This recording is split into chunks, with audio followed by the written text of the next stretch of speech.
사람이 세상을 살아갈 때 목적을 어디에다 두느냐. 일반적으로 부족한 것이 없을 때는 행복하다 그렇게 표현하잖아요. 행복하다. 수족이 묶이지 않고 자유로울 때, 그리고 부족한 것이 없으니까 행복하다. 다윗은 시편에서 그렇게 표현하지. 주는 나의 목자시다. 주인이신 하나님이 나의 목자시다. 내가 부족함이 없다. 부족함이 없다고 느낄 때 행복하다는 겁니다. 항상 두려워하는 자는 행복하나 그랬어요. 항상 두려워하네. 누굴 두려워합니까? 하나님의 말씀을 두려워해야 돼.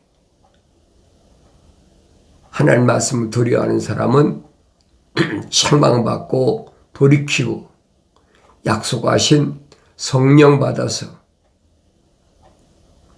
나 자신이 하나님의 거룩한 뜻에 합당한 삶을 살아갈 때, 하나님의 아버지를 기쁘게 해드릴 때, 그때 행복하다.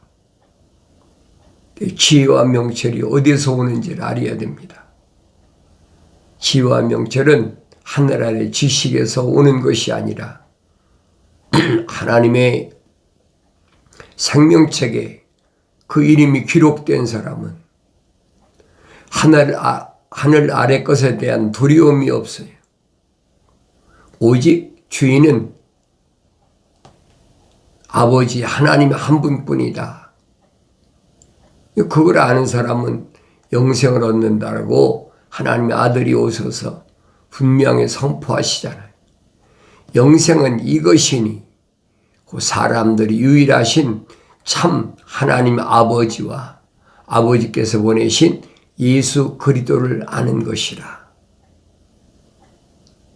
참 하나님 아버지는 유일하시다. 한 분밖에 안 계시다 하는 것을 기억하셔야 돼요. 그래서 하나님의 아들은 참 하나님의 아버지, 그리고 하나님의 아버지께서 독생자 예수 그리스도를 왜 육신이 있고 유대인으로 보내셨나. 성경에 빠진 것이 없어요. 그래 나는 날마다 하나님 말씀을 상고할 때 자세히 읽어보고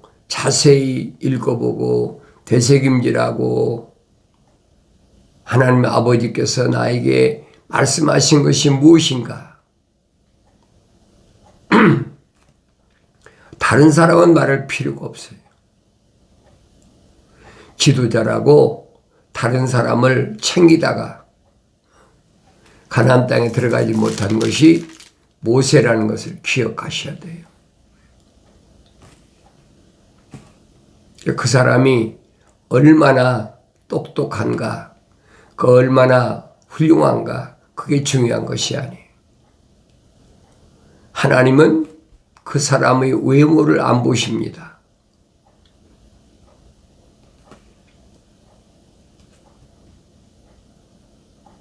그 성경은 말씀하고 있잖아요. 사람들의 외모를 존중하는 것은 좋지 않다. 이는 왜 그러느냐? 한 조각 빵을 위해서도 그 사람은 범죄하기 때문이다. 그랬어요. 외모를 존중하는 사람은 먹는 것 때문에, 그 겉사람이라는 거죠.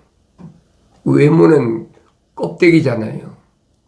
그런데 이것을 존중하는 사람, 이 육신적인 이것에 마음이 집착되는 사람, 이 사람은 좋지 않다는 거예요.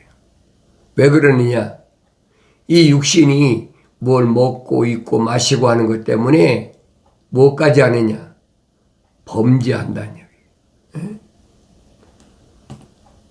얘기예요. 하나님은 외모를 보시지 않는 하나님이시다. 사람이 그렇잖아요. 하나님을 기쁘시게 하는 외모에 존중하지 않는 사람과 사람들이 나를 어떻게 보나 해가지고 외모에 집착하는 사람과 딱 나눠지잖아요. 생명책에 그 이름이 기록된 사람은 외모에 집착하지 않는 거예요. 생명책에 이름이 기록됐다는 사실을 어떻게 알았느냐?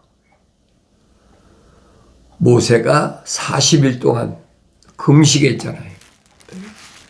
40일 동안 2번이나 금식했습니다. 2번이나 금식하고 산에서 내려왔을 때 우리가 성경을 자세히 읽어봐야죠. 그때 일어난 사건이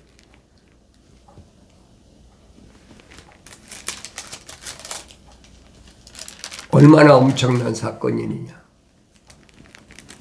성경을 안 읽고 내가 어떻게 합니까? 40일 모세는 금식을 하고 식음을 전폐하고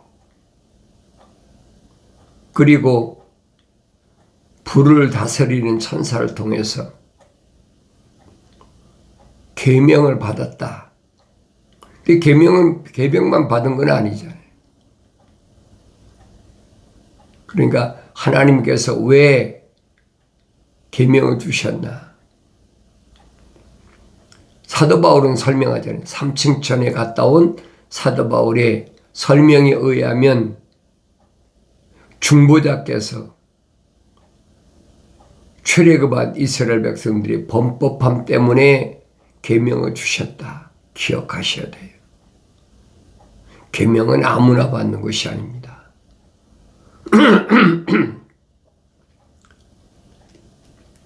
애굽에서 출애굽한 이스라엘 백성. 다시 말하면 애굽은 세상을 상징했는데 애굽에서 출애굽했다는 말은 세상을 등졌다는 얘기예요. 하나님 말씀을 아무나 받는 게 아니잖아요. 세상을 등지고 오직 약속하신 가나안 땅을 향하는 모세의 발걸음. 근데 모세가 볼 때는 답답하잖아요. 왜 수천 명씩 죽어지니까 어떻겠어요? 그러니까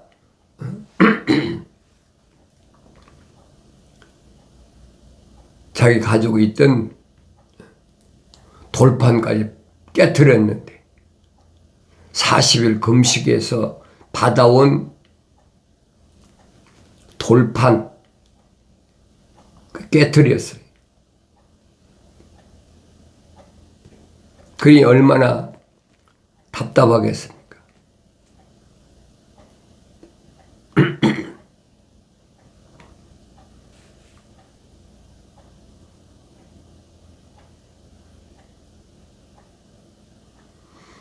이튿날 모세가 백성에게 말하기를 너희가 큰 죄를 지었도다.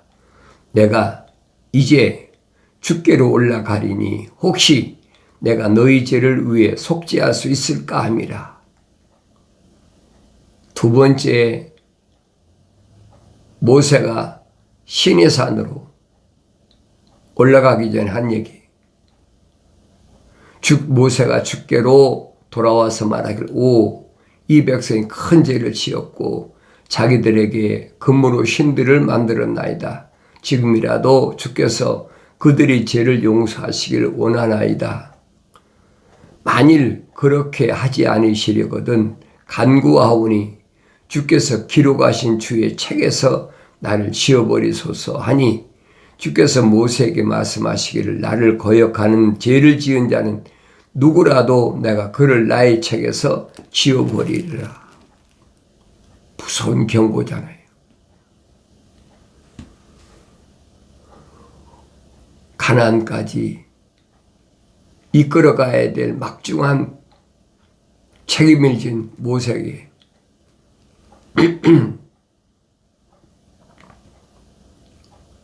천사에 대답은 단호해요. 누구라도 내 말에 거역하면 내 책에서 지워버리겠다. 기가 막힌 얘기 아닙니까?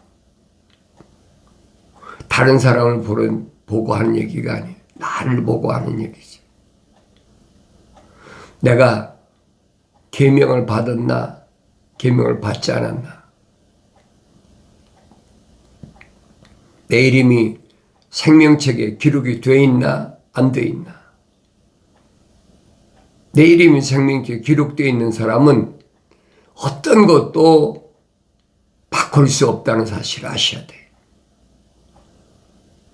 그게 누구든 나를 육체로 낳아준 부모나 형제나 자매든 동족이든 누구도 대신할 수가 없어요. 목적은 영생이잖아요. 영원한 생명인데, 영원한 생명은 어느 집단이, 어느 그룹이 들어가는 곳이 아니란 말이에요. 한 사람 한 사람이 들어가는 곳이다. 그러므로 이제 가서 내가 네게 말한 장소로 백성을 인도하라. 보라, 내 천사가 네 앞에서 가리라. 그럼에도 내가 감찰하는 날에는 내가 그들의 죄에 대하여 그들을 감찰하리라 하시니라. 주께서 백성에게 재앙을 내리시니 이는 그들이 아론이 만든 송아지를 만들었습니다. 계명이 우상을 만들지 말라고 그랬잖아요. 어떤 것도 공중의 새도 땅의 짐승도 기는 것도 창세기 1장에 나와 있잖아요. 물속에 있는 물고기도 어떤 형체도 만들지 말라는 거예요. 그러니까 우리가 하늘 아래서 해야 될 것이 뭐냐. 생명책에 그 이름이 기록된 사람은 마땅히 하나님의 법, 하늘의 법을 기억하셔야 됩니다. 근데 하늘의 법을 기억하지 않고 제멋대로 사람의 생각대로, 늘 말씀드리잖아요. 사람들에게 옳게 보이지 마라. 난 누군가? 사람들에게 옳게 보이는 사람인가? 사람들에게 옳게 보이지 않는 사람인가? 나 자신을 돌이켜보라니. 만약에 사람들에게 옳게 보이는 삶을 산다면 나는 잘못된 길을 가고 있는 거예요. 피조물에게 옳게 보이는 길이 얼마나 어리석은 길인가 하는 것을 성경만이 증거하고 있잖아요. 피조물에게 옳게 보이지 않고 나를 창조하신 하나님의 아버지를 기쁘시게 해드리는 삶. 그것이 생명책에 그 이름이 기록된 자의 삶이다. 바른 길이다. 정도다. 직선길이다. 하나님의 아들이 오셔서 열어놓으신 그 길은 구부러진 길이 아니에요. 항상 기억하셔야 돼요. 그러니까 이 생명책이 그러면 언제 기록되어 있느냐? 내 이름이 언제 기록했느냐? 다윗은 설명하잖아요. 뭐라고 설명합니까? 성경에 빠진 것이 없어요. 성경에 없는 얘기를 하는 사람은 그 사람은 거짓 선지자고 그 사람은 하나님 종이 아닙니다. 성경을 읽고 성경을 상고했으면 성경에 기록된 말을 해야지.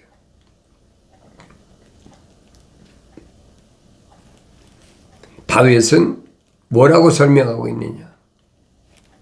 내 형체가 완성되기도 전에 주의 눈이 그것을 보셨으며, 그래서 내 형체가 완성됐다. 형체가 뭐예요? 어머니 태했을 때 5장 6부가 완성되기도 전에, 사지가 완성되기도 전에 주의 눈이 그것을 일일이 다 감찰하셨다는 거예요.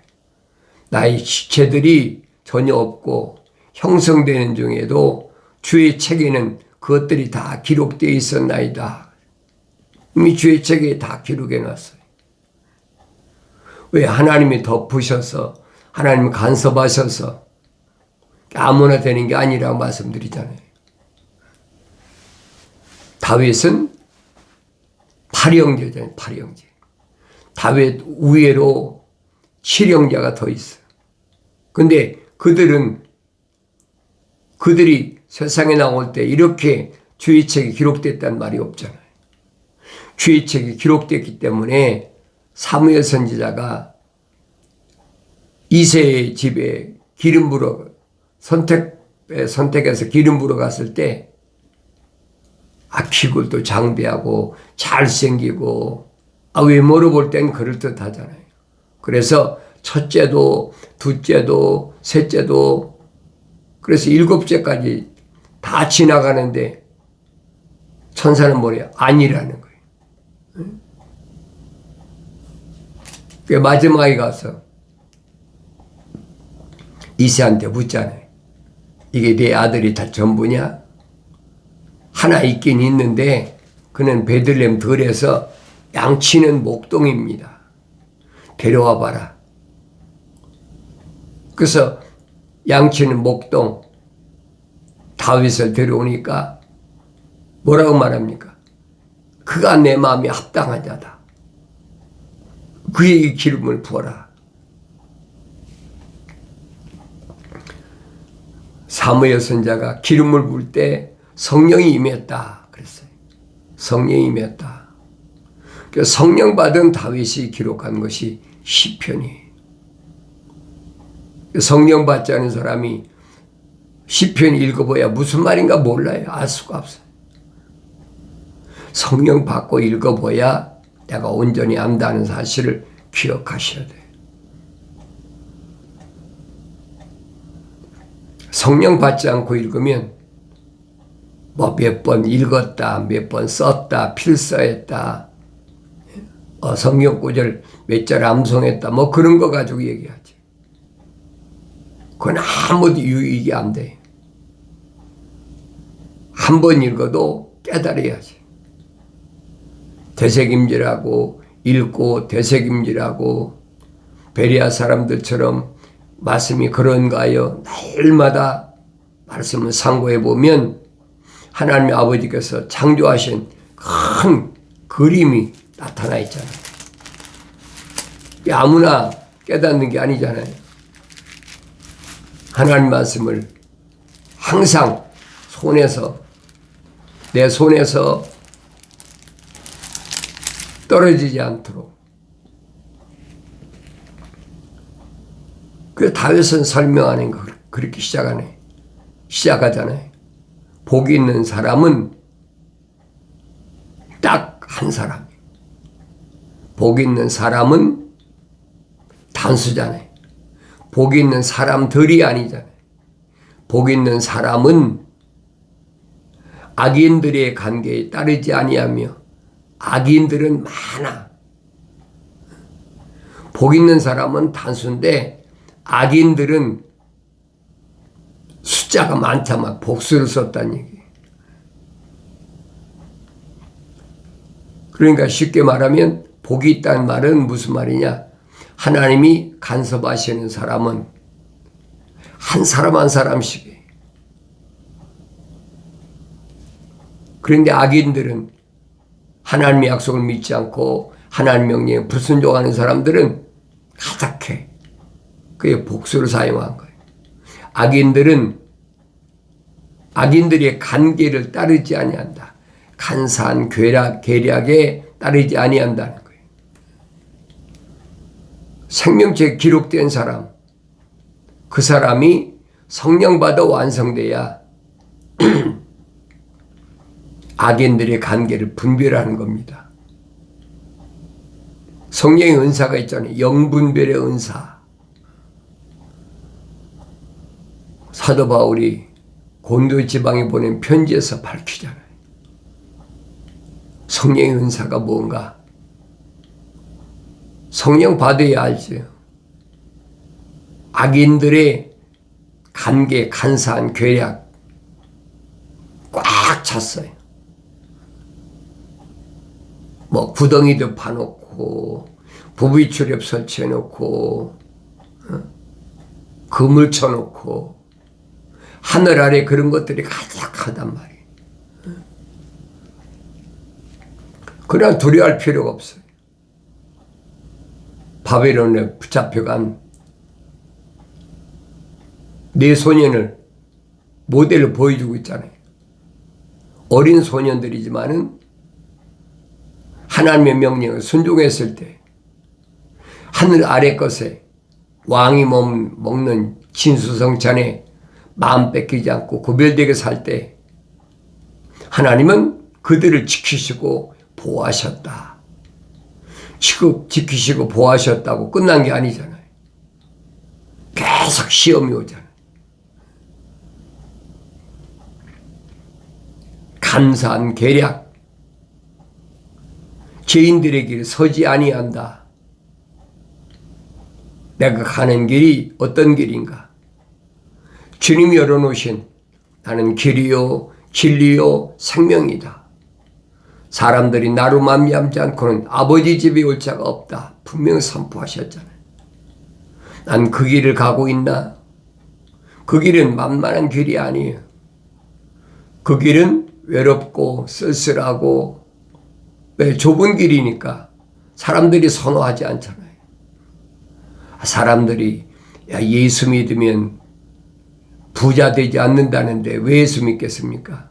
예수 믿으면 건강이 보장이 안 된다는데 예수 믿겠습니까?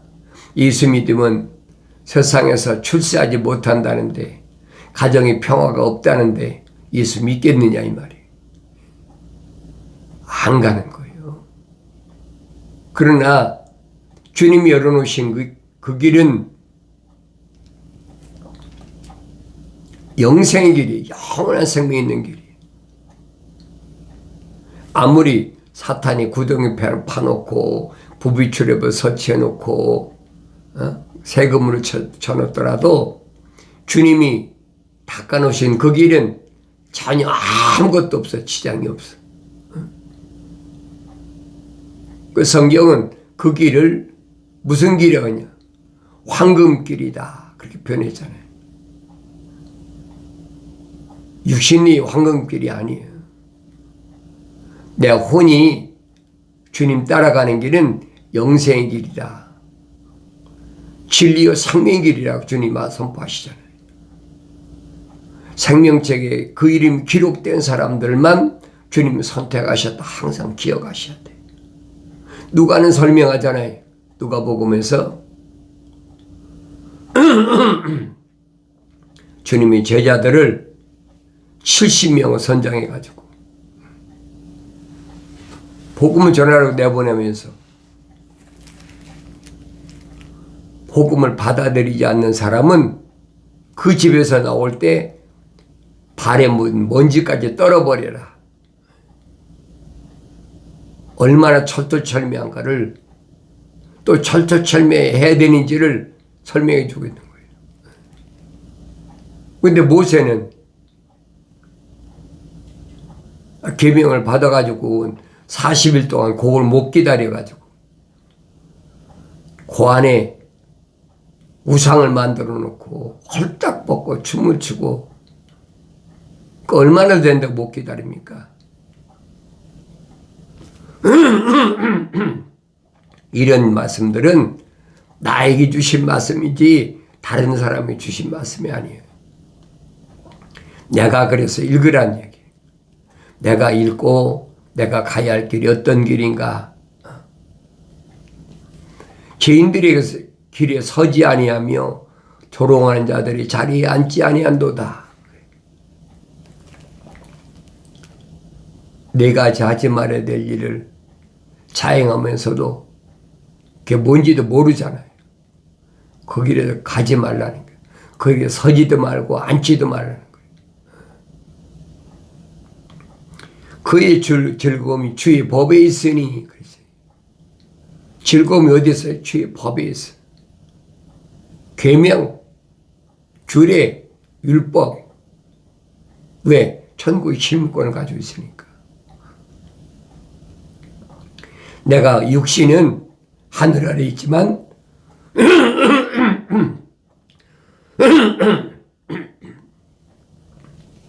육신 안에 있는 나는 생명책에 내 이름이 기록된 천국의 시민권자라는 얘기예요. 왜 하늘 아래 것에 대한 즐거움이 없는 거예요? 내 아버지 집을 선자들 통해서 다 기록해놨잖아요. 또 요한계시록에도 분명히 기록되어 있어요. 그의 즐거움이 주의 법에 있으니 그러지. 하나님 법을 즐거워할 줄 아는 사람, 그 사람은 생명책에 그 이름이 기록된 사람이에요. 그 사람은 하늘 아래 것에 대해서 무관심한 사람이에요. 그래서 그가 주의 법을 주야로 묵상하는도다. 주의 법을 주야로 밤낮 없이 한두 번 읽고 끝나는 것이 아니에요. 40일 동안이나 2번씩이나 금식해 가면서 하나님께로부터 받은 계명이 얼마나 소중한가 하는 거예요. 하늘 아래 지식 가지고는 어림도 없는 얘기예요. 하늘 아래 물질 가지고는 가까이 할 수 없는 것이 하나님의 계명이란 말이에요. 왜? 약속하신 가나안 땅에 들어갈 수 있는 사람에게 유일하게 주어진 말씀이잖아요. 그러니까 내가 하나님 말씀을 얼마나 소중히 생각하고 있나 기억해야죠. 성경은 생명책에 기록된 사람과 생명책에 기록이 안 된 사람과 둘로 딱 나눠졌어요. 어디서부터? 하나님의 동산에서부터 나눠졌잖아요. 지혜로운 사람은, 현명한 사람은, 눈이 열린 사람은, 성령 받아서 하나님 음성 들려진 사람께 보여지지.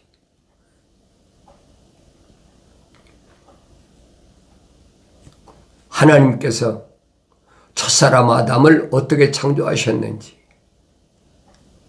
이브를 어떻게 창조하셨는지, 왜 창조하셨는지, 목적이 뭔가 성경에 빠진 것이 없어요. 그러니까 자세히 읽어봐야 돼. 귀하로 묵상해야 돼. 되새김질해야 돼. 그걸 깨달아야 돼. 내가 하나님 말씀을 책망으로 듣고 돌이켰을 때 하나님 아버지께서 약속하셨어요. 나의 책망을 듣고 돌이키라. 내 영을 부어서 내 말들을 알게 하리라 약속하셨어요. 이 약속은 바뀔 수가 없어요. 하나님의 말씀이 얼마나 경청하는 사람인가 나 자신이 보여야 될 거 아닙니까? 다른 사람이 하나님 말씀을 경청하지 하든 않든 끝나고 상관이 없어요.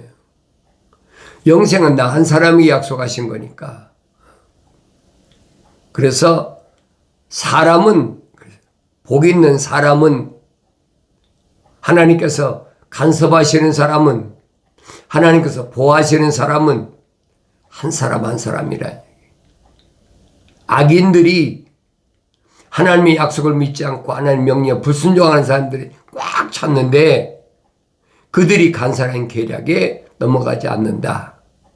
사실을 기억하시고 승리, 기쁨이 충만한 복된 삶을 살아가길 바랍니다.